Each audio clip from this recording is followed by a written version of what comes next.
Welcome to the deep dive. We're here to, challenge some common ideas and really look at what shapes our lives. That's right. And today, we're asking something pretty fundamental about money. Is financial success really about, like, how smart you are, your math skills, or picking the right stocks? Or is it something else? Something maybe more human? Exactly. Is it something deep in our psychology? Well, it's easy to get caught up in looking for complex strategies, isn't it? The secret formula, the next big thing. Right. But Morgan Housel, in his book, The Psychology of Money, which is fantastic, by the way, he argues the biggest factors aren't in spreadsheets, they're actually inside us. Yeah, so this deep dive isn't going to be your usual how to invest guide. No, not at all. We're exploring the feelings, the psychology behind our money choices. The messy human stuff. Totally. So, for you listening, our mission today is to uncover some maybe surprising truths, how our behavior, our mindset, our self-control, how those are what really build wealth and, importantly, happiness with money. We want to pull out those core lessons, the ones that might even seem a bit illogical at first. Yeah, to help you get really informed about your own financial psychology. It's like understanding the operating system running behind the scenes, And Housel really does reframe the whole thing. It's less about the mechanics of the market and much more about the stories we tell ourselves about money. And those stories, well, they drive a lot, for better or worse. Okay, so let's dive into one of the first big ideas, one that really struck me. No one is crazy. Ah, yes. Crucial concept. It suggests that, whatever people do with their money, however odd it looks to us, it actually makes sense to them based on their own life, their experiences. How does that change things? Fundamentally, think about it. Someone who lived through, say, the Great Depression or saw their parents lose everything in a recession. Yeah. Their view on debt, on risk, on needing cash savings, it's going to be totally different from someone who, grew up during a massive bull market where everything just seemed to go up. So their actions aren't irrational. They're learned responses. Exactly. They're perfectly rational responses to their reality. One person sees danger everywhere, the other sees opportunity. Neither is objectively wrong based on their own lens. Wow. So judging someone else's weird money habit is kind of missing the point entirely. It really is. It's a call for, like you said earlier, a kind of financial empathy. Pause before judging. Understand the history behind the decision. It changes how you see things. Okay, so our personal history shapes us profoundly. But what about outside forces? Things we often think are about skill, but maybe aren't. That brings us to luck and risk matter more than we think. Right. This one makes people uncomfortable sometimes. Because we love the story of the self-made person, right? All hard work. Or the flip side, someone fails, must have been their fault. Exactly. But Housel argues pretty convincingly that luck, good and bad, and risk play these massive, often unseen roles in where people end up financially. So success isn't just hard work, and failure isn't always a mistake. Chance is a huge factor. A huge factor. And admitting that, really internalizing it, leads to humility. It means you got to be careful about putting billionaires on pedestals or kicking people when they're down based only on their financial outcome. Because you don't know how much was skill versus just, being in the right place at the right time. Or the opposite. Precisely. The line is way blurrier than we like to think. Okay, this is interesting because, we humans, we crave certainty. We want control. Which connects to the next point.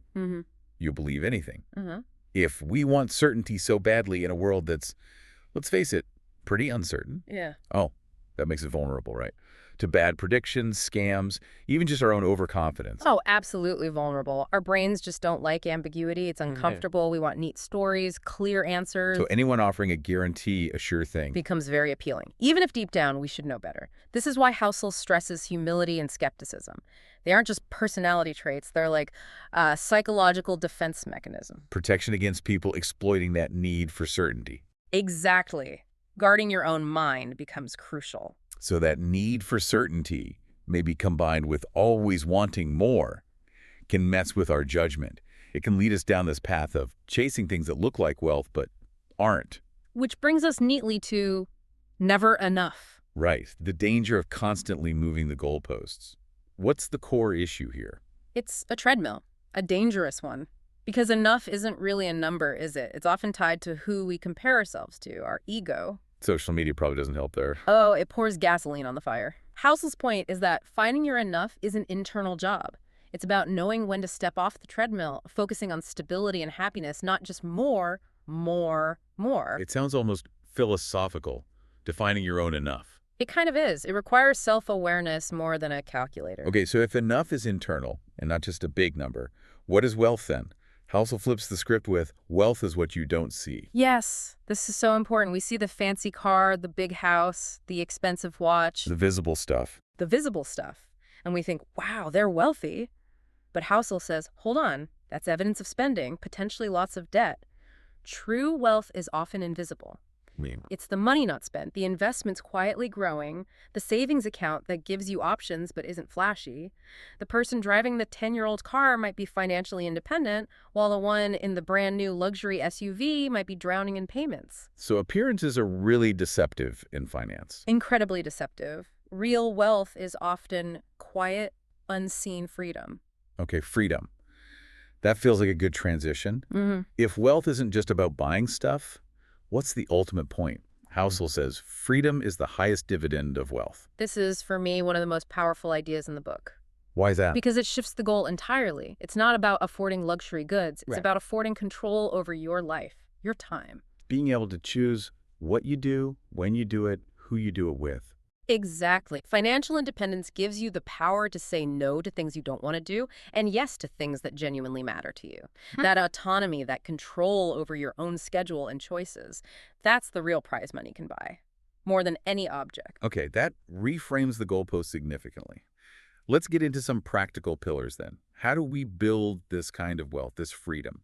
First up, compounding is the eighth wonder. The magic of compounding, earning returns on your returns. We sort of know it intellectually, but what's the really mind-bending part Housel highlights? It's that time is the dominant force, much more so than the initial amount, or even sometimes the rate of return. So starting early, even small, beats starting late and big. Often, yes. Dramatically so. Look at Warren Buffett. Obviously brilliant, but his real secret weapon? Starting investing as a kid and letting compounding run for, 70, 80 years? Decades and decades. That incredible runway of time did the heavy lifting. It shows patience isn't just, nice to have. It's a financial superpower. Time over timing, maybe. Or time over sheer amount. Something like that, yeah. Time is the crucial multiplier. Okay, so time helps you get wealthy. But then there's getting wealthy versus staying wealthy. Housel says these are different. How so? Totally different mindsets and skill sets. Getting wealthy often involves taking risks, being optimistic, maybe being aggressive, seizing opportunities. Right. Staying wealthy, that requires the opposite almost. Humility, frugality, a deep fear of losing what you have. Survival becomes the priority, not necessarily maximizing gains. So the optimism that helped you build it could actually endanger it later. It could. You might take risks you no longer need to take. Staying wealthy is more about defense than offense, like climbing the mountain versus setting up camp near the summit. Different challenges. That makes sense. And underpinning all of this, maybe the simplest but most powerful idea, save money. You got it. Sounds basic, right? Almost too basic. But Housel hammers it home. It's less about your income and more about your savings rate. exactly. We focus so much on earning more, but controlling your spending, widening that gap between income and expenses, that's where the power lies. Because you control your spending more directly than your income or market returns. Absolutely. Even on a modest income, a high savings rate leads directly to building wealth and independence. It's the most reliable lever you can pull. So you don't need to be a math whiz optimizing everything perfectly, which leads to reasonable rational. Yes. Thank goodness, right? Yeah. What does he mean by aiming for reasonable, not perfectly rational? It means don't let the perfect be the enemy of the good. A financial plan you can actually stick with consistently year after year, even if it's not theoretically optimal, is far, far better than some complex, rational strategy that's too hard or stressful to maintain, so you just give up. Consistency beats short-term intensity. Being pretty good for a long time is better than being brilliant for a short time. Behaving well beats being clever. That sums it up nicely. Which ties into the next idea, because life happens. Room for error.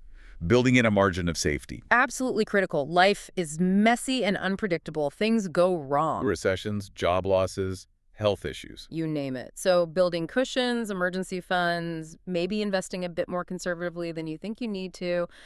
Avoiding excessive debt isn't inefficiency. It's resilience. It's what lets you survive the unexpected without blowing up your whole plan. Exactly. It's planning for the fact that your plan probably won't go exactly according to plan. It's insurance against reality. Okay, let's shift gears slightly. Adapting to change, embracing who we are. Housel points out, you will change. Oh, definitely. Our goals, our desires, what we value, it's not static. What I wanted at 20 is very different from what I want now. Right. So how do you plan long-term finances for a future self you don't even know yet? Good question. The advice is build in flexibility. Avoid locking yourself into super rigid long-term financial commitments that might feel like handcuffs later when your priorities shift. Keep options open. Plan for change, because change is guaranteed. Pretty much. Your finances need to bend, not break, as you evolve. And just as we change, we're also all different from each other. Which is the point, you and me. Yes. Everyone's situation is unique. Goals, timelines, risk tolerance. It's all personal. So seeing your neighbor get rich in crypto or your friend buy a rental property, blindly copying them is a bad idea. A very bad idea. It's tempting, especially when someone seems successful, but their circumstances, their stomach for risk, their timeline, it's not yours. You have to play your own game. You absolutely have to play your own game, making decisions based on your life, your goals, your comfort level with risk, not someone else's highlight reel. Speaking of things that grab our attention, the seduction of pessimism. Why does bad news seem to travel faster and sound smarter? It's interesting, isn't it? Pessimism often sounds more intellectual, more cautious, maybe because predicting doom feels safer than predicting progress. And optimism can sound naive. Sometimes, yeah. But Housel counters this by looking at the long arc of history. Despite constant crises, setbacks, wars, pandemics, the overall trend has been forward. Economies grow, markets eventually recover. So long-term optimism isn't foolish, it's just historically accurate. Largely, yes. It's not about ignoring risks, but about understanding that progress and recovery are powerful forces over time. Pessimism often gets the headlines, but optimism has generally won the long game. Okay, last big concept, Mm. tails drive everything.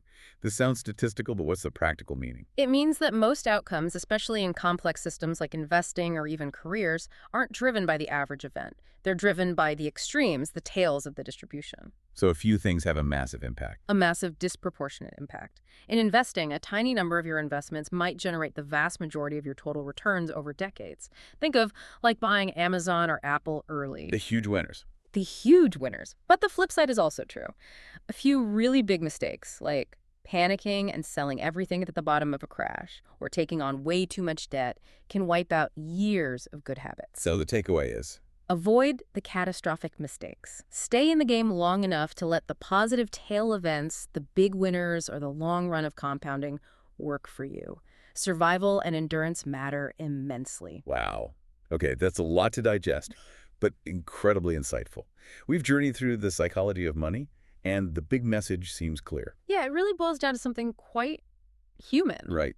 True financial success isn't really about genius IQ scores or finding some complex secret strategy or outsmarting everyone else. No, it seems it's much more about patience, about discipline, about humility, knowing what you don't know, and really understanding our own behavior. Understanding that money isn't just numbers on a screen. It's tied up with our feelings, our past experiences, what we value. Absolutely. If you can get a handle on your own financial psychology, that gives you enormous leverage, maybe more than anything else. It's about applying these, timeless behavioral ideas consistently. So as we wrap up, maybe something for you, our listener, to think about. Which specific idea from this deep dive really hit home for you personally? What insight resonated the most? Yeah, and maybe how could understanding that part of your own psychology change how you approach your next money decision, or even how you think about your long-term plan? Something to chew on. Thanks for joining us on the deep dive. We'll see you next time.